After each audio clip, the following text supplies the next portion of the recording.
अगर मैं आपसे कहूं कि रावण को राम ने नहीं बल्कि लक्ष्मण ने मारा था, तो आपका रिएक्शन क्या होगा?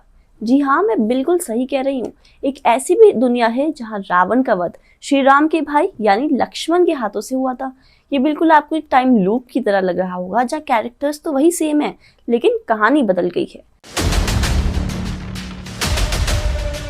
राम, ये वो नाम है जो भारतीय संस्कृति का अहम हिस्सा माना जाता है। ये नाम न सिर्फ भारत के बल्कि दुनिया भर के लोगों की आस्था का प्रतीक है। एक आज्ञाकारी बेटा, आदर्शवादी पति, एक चहीता भाई, एक ऐसा राजा जो मिसाल बना, एक ऐसा दोस्त जो जरूरतमंदों के काम आया, एक ऐसा इंसान जिसने हर अमीर गरीब को एक नजर से देखा। ये व्यक्तित्व हमें ऐसा एहसास कराता है मानो कितना अनोखा होगा वो व्यक्ति जिसमें इतने सारे गुण होंगे। आज हम बात करेंगे भारत के मिस्टर परफेक्ट की अनोखी कहानी के बारे में, जिनका शासन युगों से मिसाल बनता आ रहा है। ढाई अक्षर के इस नाम ने जब भारत की राजनीति में कदम रखा तो उसका रूप बदल गया। जब ये लोगों के जीवन में आया तो पूरी संस्कृति को ही इसने नया आकार दे दिया।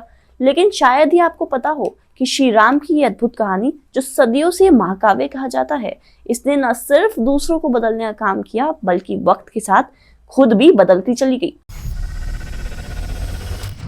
आज अगर आप दुनिया के कई कोनों में जाओगे तो आपको ऐसी भी रामायण सुनने को मिलेगी जो आपको हैरान कर देगी। तो चलिए, इंतजार किस बात का है, जानते हैं आखिर कहाँ है वो दुनिया जहाँ लक्ष्मण ने रावण का वध किया था। दोस्तों, इसके लिए आज हम उसी अद्भुत यात्रा पर चलेंगे जिसमें हमें श्री राम मिलेंगे। रामायण ये सिर्फ एक ग्रंथ नहीं है बल्कि एक जीवित परंपरा है जो समय और समाज के साथ बदलती रही है। हर क्षेत्र, हर भाषा और हर धर्म ने इस कथा को अपने अपने ढंग से गढ़ा। इसलिए आज हमारे सामने रामायण के कई स्वरूप मौजूद हैं। सबसे पहले चलिए लौटते हैं इसके मूल स्वरूप यानी इसकी ओरिजिनल कॉपी पर, जहां रामायण की कहानी खत्म हुई और उसका सफर शुरू हुआ। महर्षि वाल्मीकि की रामायण, इसे आदि काव्य कहा गया यानी सबसे पहला महाकाव्य। इसमें लगभग 24,000 श्लोक हैं और ये 7 कांडों में डिवाइडेड है, जिसमें बालकांड, अयोध्या कांड, अरण्य कांड, किष्किंधा कांड, सुंदर कांड, युद्ध कांड और उत्तरकांड शामिल हैं। इस महाकाव्य की विशेषता यह है कि इसमें भगवान राम को एक आदर्श मानव के रूप में प्रस्तुत किया गया है, न कि सीधे सीधे एक देवता के रूप में, यानी ऐसा व्यक्ति जो हर परिस्थिति में धर्म और मर्यादा का पालन करता है। इस कथा की शुरुआत ऋषि वाल्मीकि और नारद के बीच बातचीत से होती है, जहां वाल्मीकि पूछते हैं कि कौन ऐसा पुरुष है जो धर्म, बल और करुणा में श्रेष्ठ है। नारद उत्तर में उन्हें राम की कथा सुनाते हैं। शुरुआत दशरथ नाम के राजा की एंट्री से होती है, जिनका कोई बच्चा नहीं होता। इसके लिए वह यज्ञ कराते हैं, जिसके बाद उनकी 3 रानियां 4 बच्चों को जन्म देती हैं, जिनका नाम राम, भरत, लक्ष्मण और शत्रुघ्न रखा जाता है। इसके बाद उन्हें एजुकेशन देने का काम विश्वामित्र नाम के ऋषि करते हैं। उनके बड़े हो जाने पर एक दिन वही ऋषि राम और लक्ष्मण को मिथिला लेकर जाते हैं, जहां राम सीता का स्वयंवर जीतते हैं। सीता का जन्म धरती से हुआ था। इसके कुछ ही दिनों बाद राम अपनी सौतेली माँ कैकेयी की मांग पर वनवास जाते हैं, जहां सीता और लक्ष्मण उनके साथ ही जाते हैं। एक दिन जिस जंगल में वे रहते हैं वहां सुपर्णखा नाम की राक्षसनी आ जाती है और राम से इम्प्रेस होकर उन्हें खुद से शादी करने के लिए कहती है। राम पहले से शादीशुदा थे, इसलिए वे उसे साफ तौर पर इनकार कर देते हैं। लेकिन ये देखकर राक्षसनी को बहुत गुस्सा आ जाता है और फिर वो सीता पर हमला कर देती है। ये देखकर लक्ष्मण को भी काफी गुस्सा आता है और वो राक्षसनी सुपर्णखा की नाक और कान काट देता है। राक्षसनी भागकर अपने भाई और लंका के राजा रावण के पास जाती है और उसे बोलती है कि राम के पास बहुत सुंदर पत्नी है और ऐसी खूबसूरत महिला को तो आपके महल में होना चाहिए। जिसके बाद रावण के मन में अहंकार जाग जाता है और वो साधु का वेश बनाकर जाता है और सीता का अपहरण कर लेता है। जब राम और लक्ष्मण को इस बारे में पता चलता है तो वे दोनों सीता की तलाश में निकलते हैं, जहां उनकी दोस्ती सुग्रीव और हनुमान से होती है। सुग्रीव अपने भाई बाली के आक्रमणों से बहुत परेशान था, इसलिए राम उसकी मदद करने की ठानते हैं और बाली का वध कर देते हैं। इससे पता चलता है कि वे अपने दोस्तों की मदद के लिए हमेशा तैयार रहते थे। इसके बाद सुग्रीव और उसकी सेना की मदद से समुद्र पर पुल बनाकर रावण की लंका तक पहुंचते हैं, जहां कई दिन की लड़ाई के बाद राम के हाथों रावण का वध होता है और उन्हें जीत हासिल होती है। जिसके बाद सीता से उनका मिलन होता है। इस जंग के दौरान उन्होंने रावण के बेहद तिलस्मी राक्षस मारे थे, जो रावण और राम दोनों की ही ताकत के बारे में बताती है। आखिर में राम राज्य की स्थापना और सीता की अग्नि परीक्षा होती है, जिसमें अग्निदेवी खुद प्रकट होती हैं और बताती हैं कि सीता बिल्कुल निर्दोष और पवित्र है। लेकिन इसके बावजूद कुछ समय महल में रहने के बाद सीता को लोगों के अविश्वास का सामना करना पड़ता है, जिसके कारण उन्हें जंगल वापस जाना पड़ता है। इस दौरान वे ऋषि वाल्मीकि के आश्रम में रहती हैं। वहीं पर वे राम के 2 बेटों को जन्म देती हैं, जिनको नाम मिलता है लव और कुश। जिसके बाद राजा राम अयोध्या में राम राज्य की स्थापना करते हैं। इसके लिए वह अश्वमेध यज्ञ करते हैं। ये यज्ञ ये दिखाने का तरीका था कि उनका राज्य धर्म, न्याय और वैधता पर आधारित है। ये एक प्रकार से राज्य की ताकत और अधिकार की घोषणा थी, जिसे उनके खुद के बेटे रोक लेते हैं। जिसके बाद उनका और सीता का पूर्ण मिलन होता है और आखिर में सीता वापस धरती में समा जाती है। वाल्मीकि रामायण की विशेषता इससे अन्य ग्रंथों से अलग और अत्यंत महत्वपूर्ण बताती है। इसमें मानवीय दृष्टिकोण पर विशेष जोर दिया गया है, जहां राम को ईश्वर के रूप में नहीं बल्कि एक आदर्श मानव के रूप में दिखाया गया है। इसके साथ ही ये भी समझ आता है कि राम बेहद शक्तिशाली मनुष्य हैं। उनमें नैतिक संदेश जैसे धर्म, सत्य, मर्यादा, संघर्ष और प्रेम जैसे गुण दिखाई देते हैं। यही रीजन है कि आज भी भारतीय साहित्य और संस्कृति की आधारशिला इसी रामायण को माना जाता है। बाकी रामायण जैसे तुलसीदास की रामचरितमानस, कंब रामायण या अन्य की तुलना में वाल्मीकि रामायण सबसे पुरानी और सबसे ओरिजिनल मानी जाती है, जिसे बाकी सभी रामायणों का सोर्स भी कहा गया है। समय के साथ संस्कृत आम लोगों की भाषा नहीं रही और इसी कारण 16th सेंचुरी में गोस्वामी तुलसीदास ने अवधी भाषा में रामचरितमानस की रचना की। इसमें राम को केवल एक आदर्श मानव नहीं बल्कि भक्तों का उद्धार करने वाले भगवान के रूप में दिखाया गया। जैसे जब राम वनवास जाते हैं तो तुलसीदास ने इसे सिर्फ त्याग नहीं बल्कि भगवान की लीला बताया, जो भक्तों को भक्ति और धैर्य का मार्ग दिखाने के लिए होता है। इस तरह हनुमान को उन्होंने केवल वीर वानर नहीं बल्कि द अल्टीमेट राम भक्त दिखाया। जब हनुमान समुद्र लांघ कर सीता से मिलते हैं तो इस पाठ को उन्होंने भक्ति की ताकत के रूप में दिखाया। इसलिए रामचरितमानस ने साधारण लोगों को भक्ति और राम नाम की महिमा का रास्ता दिखाया और त्योहारों, लोकगीतों और रामलीला की परंपरा पर इसने गहरा असर डाला। जिसके बाद दक्षिण भारत में 12th सेंचुरी में तमिल कवि कंबन ने कंब रामायण लिखी, जिसको ईरामावतारन भी कहा जाता है। इसमें लगभग 10,500 छंद हैं। इसमें राम को एक शौर्यवान और दिव्य अवतार के रूप में दिखाया गया है। जैसे रावण से युद्ध का वर्णन कंब रामायण में कुछ इस तरह किया गया है कि राम किसी सामान्य राजा नहीं बल्कि एक दैवी योद्धा के रूप में चमकते हैं, जिनमें शक्ति और साहस अलौकिक है। कंबन की भाषा में तमिल संस्कृति और परंपराओं की झलक दिखती है। सीता के हरण और हनुमान के लंका दहन जैसे प्रसंगों को तमिल काव्य की लय और संगीत में ढालकर दिखाया गया है, जिससे ये कथा दक्षिण भारत में और भी ज्यादा लोकप्रिय हो गई। इस तरह देखा जाए तो जहां वाल्मीकि रामायण में राम को मर्यादा पुरुषोत्तम और आदर्श मानव के रूप में दिखाया गया है कि वो पिता के आदेश का बिना विरोध किए वनवास चले जाते हैं, वहीं तुलसीदास की रामचरितमानस में वे भक्तों के करुणामय भगवान के रूप में दिखाए गए हैं और कंब रामायण में वे तेजस्वी योद्धा और दिव्य अवतार के रूप में दिखाए गए हैं। 15th सेंचुरी में बंगाल के कवि कृतिवास ओझा ने कृतिवासी रामायण की रचना की।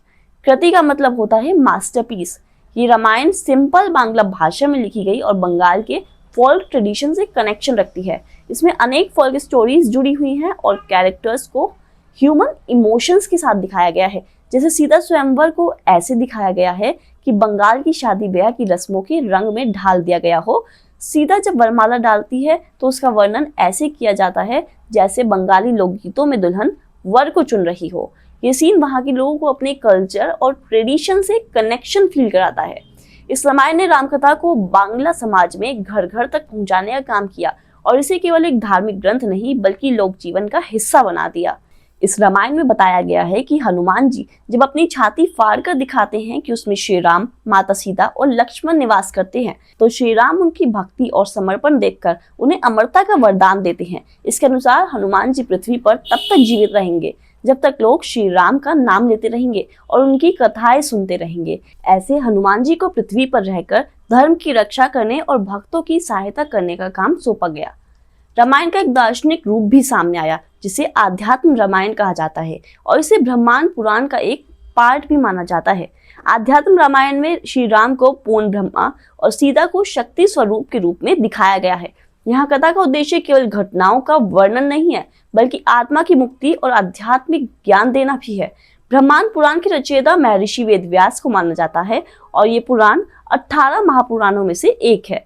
इसमें एक्सप्लेन किया गया है कि दुनिया कैसे बनी। इसके साथ ही देवता और असुरों की कहानी भी इसमें शामिल है और धर्म और अधर्म से जुड़ी शिक्षाएं भी ये देती है। इसके बाद है आनंद रामायण। इसमें हनुमान जी की महिमा, सीता स्वयंवर के विशेष प्रसंग और राम का अश्वमेध यज्ञ शामिल है। इसमें राम और हनुमान से जुड़े कई चमत्कारी प्रसंग भी शामिल है। इसमें रामायण की हैप्पी एंडिंग दिखाई गई है, जहां जब सीता धरती में समा जाती है तो राम की प्रार्थना और हनुमान की भक्ति के प्रभाव से सीता को वापस लाया जाता है। इस तरह यहाँ कथा सैड एंडिंग की जगह पूर्ण मिलन पर खत्म होती है, यानी राम, सीता, लव कुश सब एक साथ मिलकर रहते हैं। इसी रामायण में जब हनुमान को राम की याद आती है तो वे इतना विशाल रूप धारण कर लेते हैं कि उनके शरीर से प्रकाश निकलने लगता है और देवता भी ये सब देखकर हैरान रह जाते हैं। जैन रामायण में भी राम कथा का विशेष स्थान है, जिसे जैन रामायण कहा जाता है। इसमें राम को जैन धर्म का अनुयायी और बलदेव के रूप में प्रस्तुत किया गया है, एक कोमल, सज्जन और आदर्श राजा जो हिंसा से परहेज करते हुए अंततः संसार त्याग कर जैन सन्यासी बन जाते हैं। राम को कोई दिव्य अवतार नहीं माना गया। इस संस्करण में रावण का वध राम नहीं बल्कि लक्ष्मण के हाथों से होता है। इस रामायण में हनुमान को एक विद्याधर यानी अलौकिक प्राणी या अर्ध देवता के रूप में चित्रित किया गया है। जैन रामायण में सुनहरे मृग या लंका तक पुल बनाने जैसे प्रसंग शामिल नहीं है। कथा पूरी तरह जैन नैतिक मूल्यों यानी अहिंसा, संयम, करुणा और कर्म के परिमाण पर आधारित है। रावण अधर्मी और अहंकारी राजा के रूप में और लंका उनके अहंकार और अधर्म के प्रतीक के रूप में यहाँ प्रस्तुत की गई है। राम के साथ साथ सीता और लक्ष्मण भी धर्म और संयम के मार्ग पर चलते हैं और अंततः मोक्ष प्राप्त कर संसार त्याग कर जैन सन्यासी बन जाते हैं। बौद्ध रामायण में राम को एक बोधित्व कहा गया है, यानी ऐसा व्यक्ति जो दूसरों के लिए करुणा और धर्म का मार्ग चुनता है। यहाँ राम को एक आदर्श और धर्मप्रिय राजा के रूप में दिखाया गया है, जो हमेशा न्याय और नैतिकता का पालन करते हैं।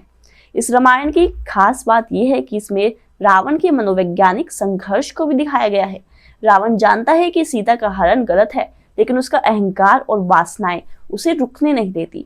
युद्ध के समय भी रावण केवल बल और शक्ति से नहीं लड़ता, बल्कि अंदर ही अंदर अपने मन में द्वंद्व से भी जूझता है। बौद्ध रामायण हमें ये सिखाती है कि असली हार बाहरी युद्ध से नहीं बल्कि भीतर की कमजोरियों जैसे लालच, क्रोध, अहंकार और अनियंत्रित इच्छाओं से होती है। यही कारण है कि रावण अंत में पराजित होता है और राम एक आदर्श, करुणामय और धर्मनिष्ठ राजा के रूप में सामने आते हैं। यह इस बात का प्रमाण है कि राम कथा को हर धर्म और संस्कृति ने अपने अपने पॉइंट ऑफ व्यू से अपनाया है। रामायण की यात्रा सिर्फ भारत तक सीमित नहीं है, ये ट्रेड और कल्चर एक्सचेंज के थ्रू साउथ ईस्ट एशिया तक पहुंची और वहां भी अनोखी रामायण सामने आई। थाईलैंड में रामायण को रामकियन के नाम से जाना जाता है, जिसमें थाई कल्चर और ट्रेडिशंस की झलक साफ तौर पर दिखती है।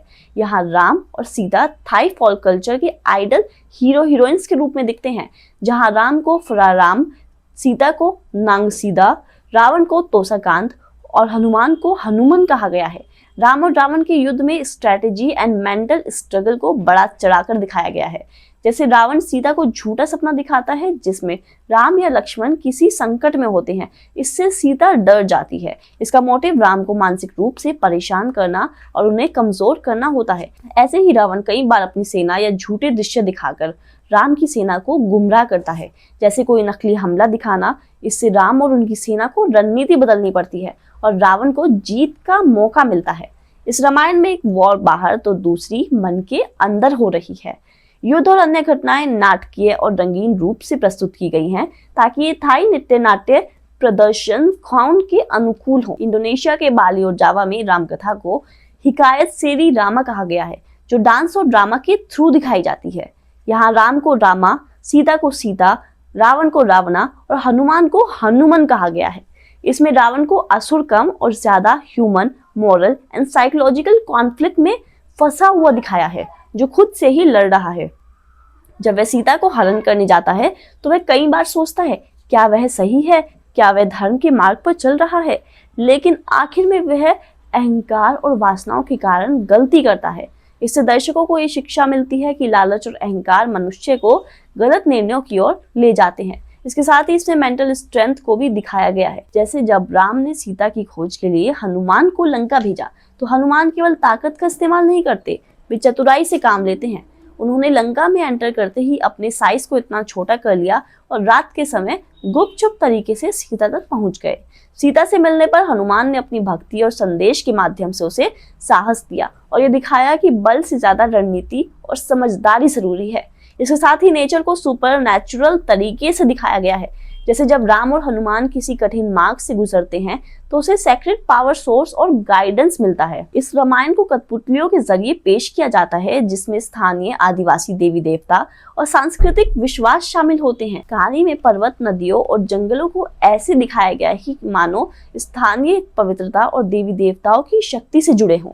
जावा और बाली में राम और हनुमान के क्रम नैतिक शिक्षा और सामूहिक कल्याण पर आधारित होते हैं, जो स्थानीय आदिवासी समाज की मान्यताओं से प्रेरित है। कठपुतली प्रदर्शन में कुछ कैरेक्टर्स पूरी तरह लोकल गोट के रूप और मुखौटों के अनुसार बनाए जाते हैं। इसके बाद चलते हैं कंबोडिया, जहां रामायण को रेमकेर के नाम से जाना जाता है। अंकोरवट नाम की जगह पर बने विशाल मंदिर की दीवारों पर इसके डिजाइन्स बेहद सुंदर दिखते हैं। यहाँ राम को प्रिय राम, सीता को प्रिय सीता, रावण को तोसाकांत और हनुमान को हनुमान कहा जाता है। सीता की अग्नि परीक्षा के दौरान राम उसे केवल बल से नहीं बल्कि कॉन्वर्सेशन से उसका टेस्ट लेते हैं। यहाँ का रावण भी ह्यूमंस की तरह मोरल डायलेमास में फंसा है। वह युद्ध में केवल स्ट्रेंथ का यूज नहीं करता बल्कि स्ट्रेटेजी एंड डिसेप्शन का भी यूज करता है। रेमकेर को अक्सर डांस और ड्रामा के थ्रू प्रस्तुत किया जाता है। इसके बाद चलते हैं लाओस में, जहाँ रामायण को फुरालाक फुरालाम के नाम से जाना जाता है। यहाँ राम को फुरालाम, सीता को नांगसीदा, रावण को तोसाकानन और हनुमान को हनुमान कहा गया है।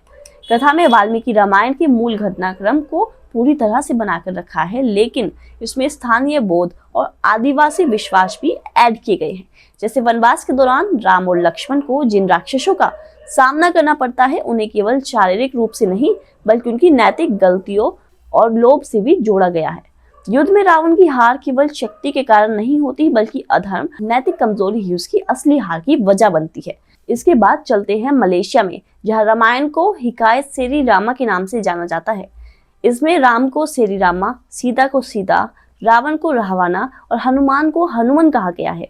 शिकायत सेरी रामा मूल राम कथा की रूपरेखा को बनाए रखती है, लेकिन इसे स्थानीय इस्लामिक सोसाइटी के अनुसार ढाला गया है।